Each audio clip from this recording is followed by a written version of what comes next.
అంతరిక్షంలో చిక్కుకుపోయిన సునీత విలియమ్స్ మరిన్ని రోజులు అక్కడే ఉండనున్నట్లు తెలుస్తోంది.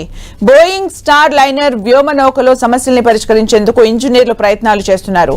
స్పేస్ లోనే ఉండిపోయిన సునీత విలియమ్స్, బుచ్ విల్మోర్ తిరిగి వచ్చే తేదీ ఇంకా ఖరారు కాలేదని నాసా తెలిపింది. జూన్ ప్రారంభంలో ఐఎస్ఎస్ కు సునీత విలియమ్స్, విల్మోర్ చేరుకున్నారు. అదే నెలలో తిరిగి రావాల్సి ఉండగా వ్యోమనౌకలో సాంకేతిక సమస్యలు తలెత్తాయి. దీంతో నెల రోజులకు పైగా అంతర్జాతీయ అంతరిక్ష కేంద్రంలోనే వీరు సురక్షితంగా ఉన్నారు. సునీత విలియమ్స్, బుచ్ విల్మోర్లతో పాటు మరో 2 వ్యోమగాములు గత నెల రోజులుగా అంతరిక్షంలో చిక్కుకుపోయారు. అయితే వారు అందరిలా టెన్షన్ పడుతూ కూర్చోలేదు. తమకు దొరికిన ఖాళీ సమయాన్ని సైతం ప్రయోగాలకే వినియోగిస్తున్నారు. ప్రయోగాలు చేయడంలో బిజీగా గడుపుతున్నారు. బరువు లేని వాతావరణంలో మొక్కలను సమర్థవంతంగా నీరు పెట్టే మార్గాలను అన్వేషిస్తున్నారు.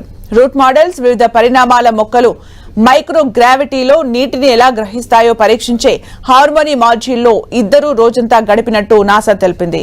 ప్లాంట్ వాటర్ మేనేజ్మెంట్ స్టడీ చేస్తున్నట్లు వివరించింది. అంతరిక్ష ఆవాసాల్లో పెరిగే మొక్కల్ని పోషించడానికి హైడ్రోపోనిక్స్, వాయు ప్రసరణ లాంటి పద్ధతుల్ని పరిశీలిస్తున్నట్టు తెలిపింది. 2 రోజుల ముందు సునీత విలియమ్స్ తన సహోద్యోగులతో కలిసి అంతర్జాతీయ అంతరిక్ష కేంద్రంలో వీక్ ఆఫ్ ను ఎంజాయ్ చేశారు.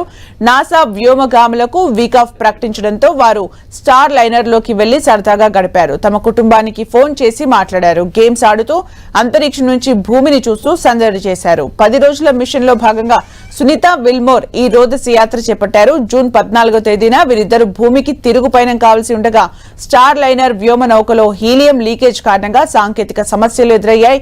దీంతో భూమిపై ల్యాండింగ్ ను వాయిదా వేశారు. సమస్యలు ఉన్నప్పటికీ వ్యోమగాములు సురక్షితంగా ఉన్నారని, ఐఎస్ఎస్ లో వారికి కావలసిన సౌకర్యాలు ఉన్నాయని నాసా తెలిపింది.